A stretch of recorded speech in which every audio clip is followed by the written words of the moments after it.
Hello everyone, I'm finally back from both TwitchCon and Blizzcon. Before I left some 2 weeks ago now, I made some predictions that I was somewhat hit and miss on, but in general weren't too far off the mark. But now I'm back with the benefit of hindsight. I got to see the reactions, both positive and negative, in the opening ceremony firsthand, and here's what I thought of BlizzCon 2018. So my plan here is to run through all the games, roughly in the order they were announced. There is a lot to talk about in all areas, some of which I'm a lot more familiar with than others. We will only have so much time to play games and test things out, so that will affect my opinion somewhat. If there are any specific topics, games, events, or even panels you want me to cover in more detail, then please let me know in the comment section below. But for now, I'm going to kick things off with my general thoughts on BlizzCon, which, as you may have heard, had its ups and downs. My predictions on Orphea and Warcraft 3 were pretty spot on. Same for Overwatch and Hearthstone, but predicting a new hero isn't really a high bar. As for Diablo, apparently I, along with the majority, were way off the mark. The ceremony itself was fine, but certainly not up to the par of previous years. With the lack of truly great speakers, with only Jeff Kaplan bringing his A-game, although HOTS and Hearthstone weren't far behind entertainment-wise. Ben Brode and Chris Metzen are some big shoes to fill in terms of energy and stage presence. And joining both of them is Mike Morhaime, the co-founder and face of Blizzard, for essentially its entire existence. Although a touching surprise handover was attempted by J.M. Brack, the new lead, the execution fell somewhat flat, especially for everyone sitting at home. What was supposed to happen was the front of the crowd holding a giant sign saying "Thank you, Mike," while the rest waves glow sticks to light the room, a nice surprise to Mike. Instead, the lights stayed on, blinding them to the crowd, causing an awkward state of confusion for everyone. The teleprompter for Brack apparently also broke, meaning he couldn't see his speech and had to make it up on the spot. A minor disaster, but not too bad. Personally, I thought they were going to do something a lot clearer, and if I had a say, I would have made a special addition to his intro onto the stage, including his welcome to BlizzCon line from every single BlizzCon, followed by every major announcement he personally delivered. I then would have had a follow-up, for when Brack was entering, with a minute or so video of thanks from developers and fans, each saying thank you, maybe even with a short message on top. That would have been impactful and easy to both make and deliver to everyone watching, from the crowd to sofas. Although the traditional opening was pretty weak, the actual con was good. Esports keeps growing bigger and better each year, and due to my work with HeroesHype, I got to spend a lot more time with the Heroes of the Storm and HGC this year. Which, if anyone is interested, we run both amateur series and open division games for Heroes of the Storm, along with charitable events with hero streamers. Now, onto the big stuff. The first game covered, although somewhat briefly, was StarCraft 2, getting a new co-op commander with Zeratul, but other than that, pretty light. Since the story was wrapped up in the last expansion, things are pretty quiet on the StarCraft front, so this was about as expected. Although esports wise, the game is still doing very well and incredibly competitive. I even got to see the first European win at BlizzCon, while I was queuing to play Orphea at least. Heroes of the Storm on the other hand has been thriving since the 2.0 update, and this year was no exception. If you've been following the previous comics like me, you knew exactly what was coming as soon as they started talking, but it was certainly amazing to see. Doesn't hurt that the Orphea cinematic was amazing. Easily some of the best animation I've seen in their cartoon style, while pushing the lore forwards, leading to a comic dropping in the next few weeks. Orphea herself is amazing to play, rewards tactically aggressive play, and those sublime animations carry over into the game itself. Not to mention the additional cosmetic update that they revealed, the long-awaited Janitor Leoric, a fan idea made way back, brought fully to life, in addition to a tease of a set of high school skins for Orphea, which would be an event but will likely be a minor cosmetic update when Orphea hits live in a few weeks. For anyone who hasn't checked just yet, you can now go play Orphea on the PTR that got updated earlier this week. As we move into the realm of World of Warcraft, we had an unsurprising lack of any real information, at least in the opening ceremony, with the next patch already sitting on the PTR, and with the Q&As leading to BlizzCon. The core content was already known, the raid, general story elements, and thanks to Wowhead, most of the code has been mined and broken down. The only thing really missing, luckily, was pretty much the best part the team had to show each year, the cinematic.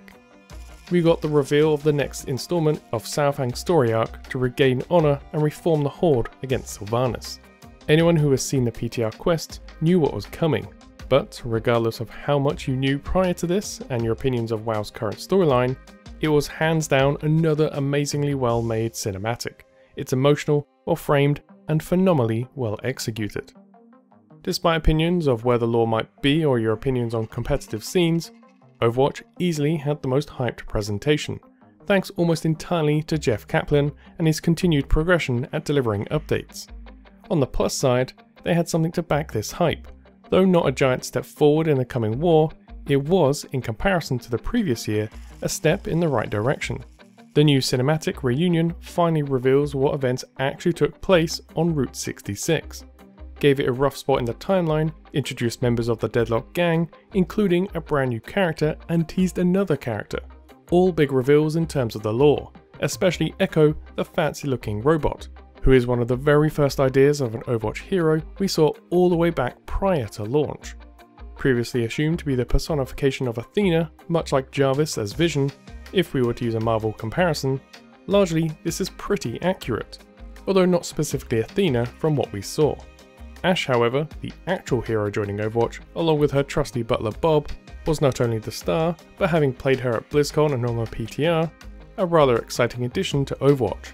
She's fun, has depth, a high skill cap, and looks amazing, even if she isn't without some controversy. I will be doing a full deep dive into the cinematic and Ashe as a character once I'm all cut up from BlizzCon, so expect to see those in the next week. What I consider to be the highlight and crowning glory for BlizzCon this year though is Warcraft Reforged, the long-awaited remaster of one of the most iconic and beloved Blizzard games.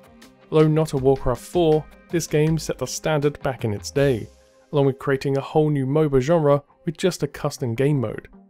Sitting in the crowd, this was the most hype the crowd reached. Everyone wanted this for years, and those prayers have been answered. Having seen a decent amount of footage, I can't see it disappointing anyone. It sticks true to the original, but has been upscaled to a modern age game. Hearthstone received an all-new expansion, more of the same, came with a great little cinematic as I predicted, bringing trolls to the game along with some very interesting new mechanics. Although it looks good, it's more of the same, so I probably won't play too much past the single player sections. Not because it's bad, it's mostly a time issue, and that price is way too steep for the amount of time I would put into it. From those I spoke to who do play though, this seems like a solid end to the block. Outside of some audio issues on the Hearthstone stage, they had a pretty decent BlizzCon all round. Now for the big talking point of BlizzCon. I've been thinking about this announcement since I sat through it in the audience. I've gone back several times to watch it, but still, Diablo Immortal, well, I'm just not sure how to cover it. If people want, I'll go through and break down everything from the build-up, announcement, and follow-up, but I'll try to stick to just my general opinion from BlizzCon for now. So we do indeed have a new Diablo game announced. You could feel the anticipation as Wyatt Cheng came onto the stage. For those that couldn't go, the opening ceremony this year was in Hall D, and as such, we walked past the Diablo section, with brand new posters, images of our all-new Diablo, so it was clear something big was coming. However, this didn't last long. As soon as mobile was mentioned, the tone dropped. The nervous excitement faded. Personally, as someone who has loved Diablo for 2 decades, all I felt was disappointment, even after trying to keep my expectations low. As a result, I didn't stick around for the panels, not watching them until after, which I feel was probably the best decision. I did go back on the second day and try out the game. The game doesn't play badly, and there is nothing wrong with Blizzard moving partially into the mobile arena, even with a traditionally hardcore PC-focused franchise. To me, everything Diablo Immortal is trying to achieve is covered by the Switch edition. This was the wrong time and place for this announcement, and it's just not marketed to the core player base. It's an attempt to find a new one. In simple terms, a PR disaster. The backlash has been strong from the community, and I entirely understand why. I'm trying to hold back somewhat as I failed to find anything particularly positive about the announcement, how it was approached, and everything that followed. This was a low point for BlizzCon, an announcement clearly targeted for someone else, and I hope Blizzard learns from this monumental mistake. For now, damage control is kicking in, so perhaps the silver lining will be that we get an announcement for a PC-focused Diablo project sometime soon. Once the dust settles and the emotions pass slightly, I'll try to take a more objective look. In the meantime, what are your thoughts? Not only on Diablo, but the whole of BlizzCon, and did you get to attend? Thanks for watching. As always, let me know your thoughts on anything I covered in the comments section below. If you did enjoy this video, then please leave a like, or a dislike if you prefer, subscribe to support the channel, and use the bell to be notified of future content as it goes live. And until next time, I've been Dantier, thanks for watching.